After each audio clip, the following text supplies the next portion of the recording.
overwhelmed. Okay ba yun? Bakit? Dahil nakapiling tayo ng mabuting balita. No?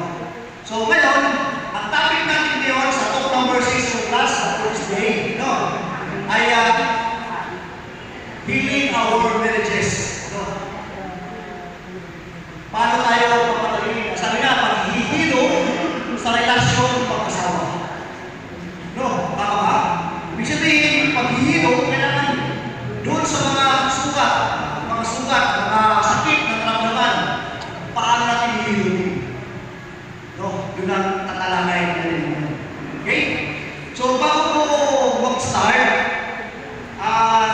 nais ko muna ipakilala yung aking may bahay. No? Ito yung aking pamilya. Yan. Itong pinakagilid ay yung aming panganay, si Kuya Kevin. Sumunod, yung bunso, nasa likod, nasa na yun? Asa na, sa likod? Si bunso, sa bunso. Tapos sumunod, yung nanay ko, yung pagkatabi ko ay yung pangalawa, si Joy. No? At siyempre, yung aking may bahay nasa likod. Yan, kung dito mayo ka, mami. Ayan. Alam nyo, kami bilang, sa ngayon, sa service namin yun, bilang team ko ay kumbaga yung kami mga pinupuntahan ay hindi lang dito, kung may mga area na rin malayo namin pinuntahan. At nung kami, katulad ninyo, nakabatid ng TPR sa Pagbigaw ng Panginoon, way back 2015. Ang tagal na, ano? Tagal na. Tapos, until now, ongoing, dire-diretso, at ito ngayon. No? Ako na ngayon nagsishare sa inyo ngayong hapon. Sana hindi ko nakatulog. No? Pagka nyo na nakatulog, tapikin lang. Huwag mo masyadong distribuhin. Kahit maghiling. No? Okay ba yun? So kami po ay nasa 17 years, sabi nga ni bro, ay kami po ay tubong bisda. Sino mga bisda dito? Yan. Kung dalawa lang bisda, makatulad ni Bobby. Isa lang nakakamilit yun. Bukod ni Brother Peter. No. Alam mo naman si Brother Bobby, nung ako'y binata pa, mga kasama kami sa boarding house. No. Nung kami, simula ko, way back to 2000. Year 2000. Yung mga ginagawa nila, ginagawa namin, parehas na kami ng ginagawa. At yung paghihilo na yun yung ating abangan. Paano natin hihiluin yung mga bagay, yung mga tampuhan dyan, yung mga galit, yung mga suntukan. Paano minsan, wala naman siguro suntukan. No? So ngayon mga kapatid, sa ating pagpapatuloy, ay marami na tayo natutunan tungkol sa Kristiyanong pag-aasawa. No? Simula pa ng unang to, ano yung unang to? Serving God through Christian marriage. Paano tayo magsilbi bilang mag-asawa sa ating Panginoon? Di ba? Masaya pag mag-serve tayo kung sama-sama. No? Anong pangalawa? The Christian role as a pastoral team. Ibig sabihin, teamwork na doon. Hindi mo pwedeng, kung anong ginagawa ni Sis, bahala ka sa buhay mo. Dito ako. Hindi pwedeng gano'n. Mas maganda kung nasa team tayo. Ano yung mga ito? Role of a Christian husband. Alam niyo, nung kami umating itong yung 3 at 4, role of Christian husband at role of Christian wife, doon ko nakikita, ito pala yung role ko. Hindi mo pala pwedeng papabayaan ako si Sis na hirap na magtrabaho. No. Kasi yung washing machine pang lalaki, yung sabon, aril No. Kailangan tulungan natin. Ano yung pagkukulang ng isa, tayo mabrada ang pagkukulong sa kanyang pagkukulang. At ano yung pagkukulang natin, si Sis naman ang pagkukulong doon sa ating pagkukulang. No? So, ang dami natin mga pinag-usapan, marami na. Naunawaan natin mga kapatid. Subalit, hinaharap pa rin tayo ng malaking handang. No? Ito ay mga sakit na ating tinatagday sa ating kalooban, mga ito ay nangyari bago pa tayo magpakasal at magiging sa panahon na yun ay tayo ay nag-asawa na. Hindi madali bilang mag-asawa.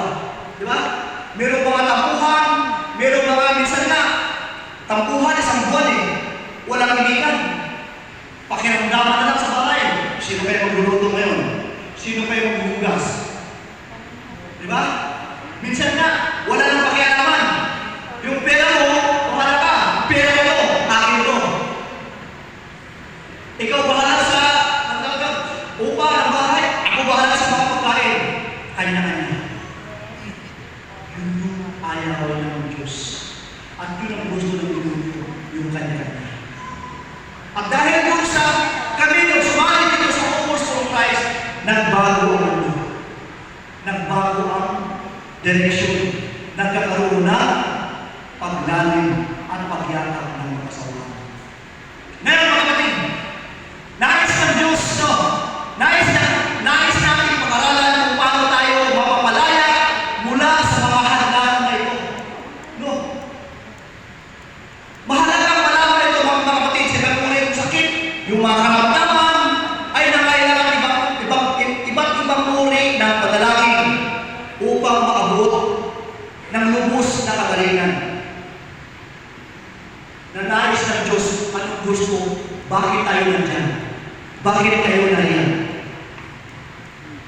Kapigin mo yung katabi niya. Sabi niya, Brad, sis, may purpose ang Diyos para sa iyo. May purpose ang Diyos para sa iyo. No? Alam niyo ba, bago dumating itong ibiyan na ito, marami kayong mga karanasan na pinagdaanan. No? Mga pagsubok, ano yung mga pagsubok na yan? Yung work schedule, baka pwede yung payagan ng gusto na mag-live. Yung mga experience ng mga nakaraan, kahit kulay lang ng damit, pinag-aawayan ng mga asawa. Bago pumunta na yung ilang, nag-aaway. O kaya naman, yung mga tampuhan noon, hanggang bago mag-ibiyan na ito, binig-binig mo rin. Yung tampuhan, di ba? At yung mga yun, mga kapatid, yung mga sakit na naramdaman, yun yung kailangan natin tugunan. Paano? Ang paraan ng Diyos ay paghihirap. Yes! Aktual na totoo na mayroong sakit ng daman. Mga tampuhan, mga asawa, mga problema, pinansyal, minsan pagkawalang pera, at iit-iit ang ulo ni sister. Di ba? Minsan gano'n. O kaya naman, pag walang magsakapong siguro, iit-iit ang ulo. Puro sigaw pagdating sa bahay. No? Ano yung ating kailangan gawin? Pagkasing ko, ay walang hindi makainom ng 4 mantos, hindi mapakali. Diba? Yun yung kailangan natin hilumin. No? Kaya mga kapatid, kailangan natin malaman muna, ano ba yung mga iba't ibang uri ng karamdaman na ay may kaamang iba't ibang paraan sa pagpapagaling. No?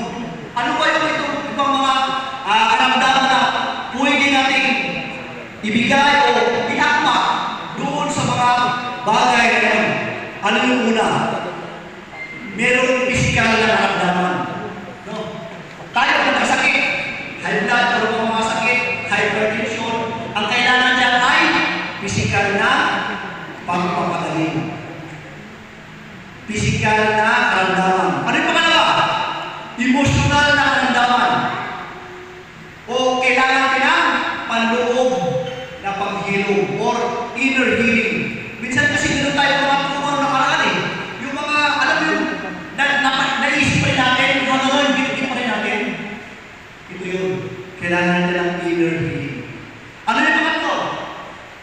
Personal na kasalanan. Tingnan niyo yung katabi niyo kung wala pang kasalanan niya. Silipin nila, pitigin nila. Ano na, sulit pa nila yan. Pag kaya na kayo nakatawa, ibig sabihin, maliwala siya sa puso niya. Pag yan ay nakasimaw, ibig sabihin, may kinikimkim yan. No? Masayahin ba ang katabi niyo? Masaya ba? Yan. Nakakasitamot eh. Bahang-bahang ba na no? Kung nakasitamot. No? So that is personal na kasalanan. Yung ating mga ginagawa. minsan nag-iisip kayo sa ating kapwa, lalo na higit sa ating kabiya, bakit yung si bro, si sister, bakit kabiya hindi lang bibigay ng, ayaw magbigay ng panggastos sa tahanan sa bahay. Gusto nila lang kaya bahala siya. Minsan ganun, kinikim natin yun. Diba? Mga sister, minsan talagang dinadagdag natin yun, dinadala natin sa tampo. Hindi mo pinapansin. Wala na palang bigas. Wala na pa kailan yung sipro. Diba? Minsan ganun. That is personal na kasalanan. Ano yung mga apat na pwede natin pag-aralan? Yung demonyong patapi. Yan, mahalaga ito yung kapatid. Ano kailangan? Paglaya o deliverance. I-bring over natin yan. Di ba minsan tayo, may mga panahon na hindi natin maintindihan. Minsan naman mababulat, hindi ka na, nagawa ko yun. Hindi ko kaya na, nagawa ko pala yun. Wala sa bisyo. Maaaring dito tayo sa demonyong patapi. Tayo ay sinasaliwan. Di ba? Kaya nga minsan ako'y nag-iinom pa. Yung demonyo ng alak talaga naroon eh. Di ba? Sakit ka lang, hindi magandang salita na nabanggit mo, pinapagalitan yung mister mo, sinasaktan pa, minsan sinasaktan pa. Dahil sa spirito ng emperador. So ngayon mga kapatid, so yung apat na yan, kailangan o ano ang mga panloob na paghihilom o ito yung mga kailangan pag-usapan, which is muna pag-usapan natin yung inner healing. Yan. Ano yung inner healing? Yung panloob na paghilom. Ano ito? Ang panloob na paghilom ay ang pagpapagaling ng panloob na pagkatao. Sa panloob ng pagkatao, tinutukoy natin ang mga aspeto ng intelektual, kalooban at damdamin. Karaniwan, tinatawag na isip, kalooban at puso. Ngunit, kasama rin dito ang mga kaugnay na bahagi ng emosyon, psikolohiya, kaluluwa at espiritual. Minsan mga kapatid, habang ako nagsasalita, pagkabisaya talaga, pinipit kong dila, di ba? Totoo yun, hindi wala kayo. Ha? Okay to, tatawa-tawa sila, no? Pero sabi ko, bakit pinipit ang dila ng mga Bisaya? Matigas daw. Kaya minsan, pag magbasa, tingnan ko sa magbasa, lalo na Tagalog, no? Pero sanayan lang yan. Pero naintindihan niyo naman, di ba? Okay lang man.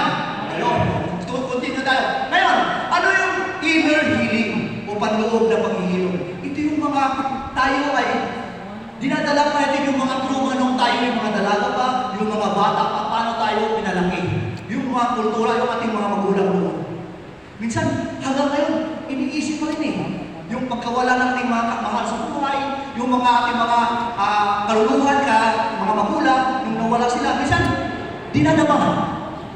Iniisip. Diba? Kailangan tayo magbubuk. Nandyan si Lord. I-offer na. Lord, bahala ka na. Yung sakit na ito. Kaya minsan, kung ako'y may mga problema sa aming pamilya, Lord, ikaw na bahala sa aming anak. Ikaw na bahala sa aming pamilya. Binigay ko yan kay Lord. Ibig sabihin, isinagbunin ko na. Siya na bahala ko. No? Yun yung inner healing. Ngayon, bakit kailangan ng panloob na paghilom? Bakit nga ba kailangan yan?